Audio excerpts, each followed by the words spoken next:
Et donc Flo, Villas-Boas a proposé sa démission à son vestiaire. Oui, en fait, vous parliez de l'épisode Payet, notamment, avec le fait qu'il y aurait pu y avoir une sanction présidentielle ou pas, vous débattiez pas mal. Et en fait, il s'est senti trahi un peu, Villas-Boas, parce qu'il a toujours protégé ses joueurs face aux critiques, face aux polémiques. Et le dernier exemple en date, je pense, c'est l'histoire Payet, où en off ou face aux caméras, enfin, il a toujours soutenu, il n'a jamais voulu enfoncer son joueur en évoquant cette histoire du retard et du coup de l'absence à l'entraînement.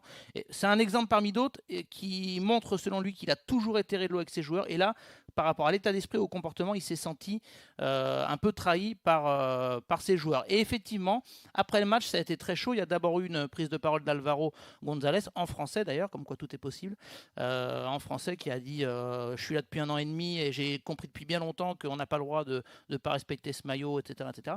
Et André Villas-Boas ensuite a pris la parole et effectivement a menacé de démissionner.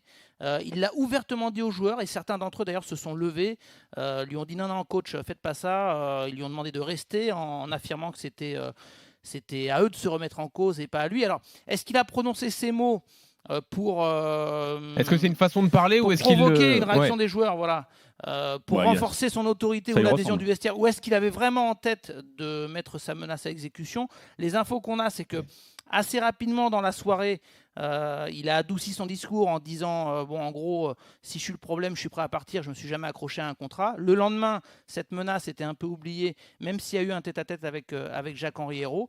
Mais on sent que cette défaite et globalement les événements des dernières semaines sont en train de laisser des traces dans l'esprit d'André Villas-Boas. Et d'ailleurs, je fais référence pour terminer à la conférence de presse du jour, où quand je lui demande s'il a toujours envie de prolonger malgré cette situation un peu compliquée, il y a eu, vous vous rappelez du silence de la saison passée, oui. quand on lui demandait si le manque d'objectifs le faisait réfléchir, là il y a eu le même silence, 3-4 secondes, assez pesant, et derrière une réponse énigmatique, je sais pas, c'est pas le moment, si on arrive à la fin, on arrive à la fin, je suis pour ma part concentré à 100% sur l'OM jusqu'en juin.